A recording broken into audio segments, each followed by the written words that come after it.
বাজে সদাই বাজে সুপ্তি ছুটে নিত্য ওঠে নিত্য নূতন সংঘাতে। শোন, কাছে আয়, তুই তোর মূর্তি আর ভাস্কর্য দিয়ে আমাদের সবখানে ভরে দে। একটা শেষ করবি আর সামনে এগিয়ে যাবি, সামনে, কখনো পিছন ফিরে তাকাবি না। বাঁকুড়ার প্রত্যন্ত গ্রাম থেকে শান্তিনিকেতনে শিল্পের পাঠ নিতে আসা বিস্ময় তরুণটিকে বলেছিলেন কবিগুরু রবীন্দ্রনাথ ঠাকুর। নিজের গ্রাম যোগীপাড়ায় আপন খেয়ালে স্থানীয় কারিগরদের দেখে মূর্তি বানানোর খেলায় সে মেতে থাকত। তার প্রতিভা দেখে জাতীয়তাবাদী প্রকাশক রামানন্দ চট্টোপাধ্যায় তাকে কলা ভবনে পাঠান। সেখানে নন্দলাল বসু ও রবীন্দ্রনাথের সংস্পর্শে রামকিঙ্কর বেইজ ক্রমশ ভাস্কর্যের সম্পূর্ণ এক নতুন ধারার সৃষ্টি করেন। কাঁকরে মাটিতে তিনি লেখেন গ্রাম বাংলার কাব্য। শিল্পী সত্তার তুমুল প্যাশন, ভিগর এবং পৌরুষ প্রতিফলিত হয়েছে প্রকৃতির মধ্যে ছড়িয়ে রাখা তার বিরাট আকার ভাস্কর্যগুলিতে। রামকিঙ্করের ভাস্কর্যের বিভিন্ন দিক নিয়ে বললেন কলকাতার government college of art and ক্রাফটের ভাস্কর্যের অধ্যাপক মৃণাল কান্তি গায়েন। রামকিঙ্কর বেইজ যখন শান্তিনিকেতনে আসেন তখন ওখানে নন্দলাল বসু ছিলেন। এই প্রকৃতিতে থাকতে থাকতে উনি কিন্তু যখন ভারতবর্ষের চারিদিকে স্কাল্পচারের একটা মাস, ভলিউম, একটা বিদেশি প্রভাব, সবাই কাজ করছেন, উনি কিন্তু সেগুলোকে বাদ দিয়ে একেবারে নিজের মতো করে ভাবতে শুরু করলেন। যেমন উনি জিওকমিত্রিকেও ফলো করেছেন, একদম করেননি যে তা নয়।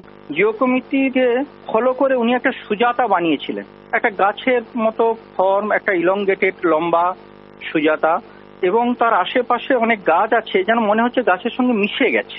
তারপরে তার আরো যে কাজগুলো দেখা যায়, কলের বাঁশি, সাঁওতাল পরিবার, এগুলোকে মোটামুটি একেবারে সাধারণ মানুষের জীবনযাপনের ছায়া এবং সাধারণ জিনিসপত্র দিয়ে করা, যেখানে বাঁকুড়ার খোয়া, নড়ি, যখন যেরকম একটুখানি সিমেন্ট গুলা দিয়ে ছিটিয়ে ছিটিয়ে, এবং এটা এখনো পর্যন্ত আধুনিক ভাস্কর্যের ছাপ আমাদের কাছে পাওয়া যায়।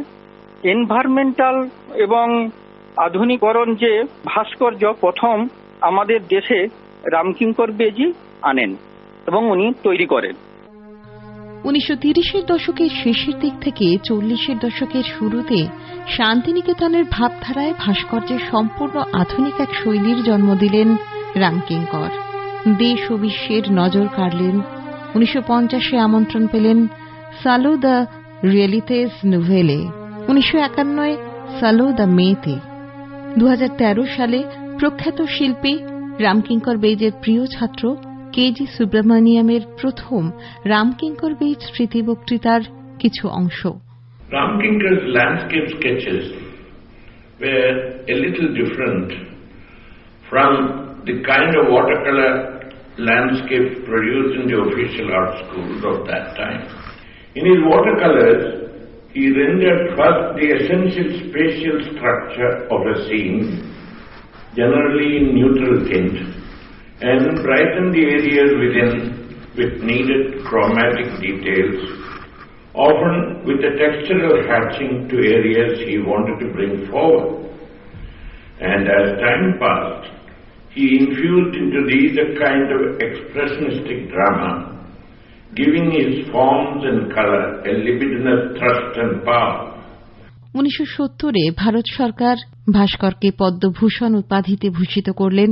1976-এ তিনি নির্বাচিত হলেন ললিত কলা একাডেমির ফেলো।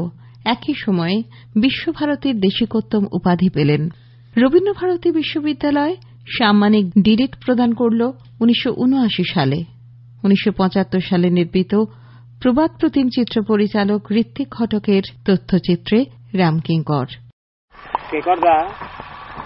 আপনি যখন রবীন্দ্রনাথের পোর্ট্রেট করছিলেন তখন উনি আপনাকে কি বলেছিলেন শিল্প সম্পর্কে? উনি প্রথমে দেখে নিলেন কোথাও লোক আছে কিনা। আমি ওধারে পোর্ট্রেট করছি, আমার দেখে থেকে বসে বসে লিখছিলেন আর কি।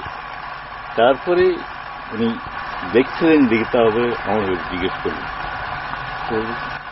দেখ, যখন কিছু দেখবে বাঘের মতন ঘাড় মুটকি ধরবে, পিছনে আর তাকাবে না।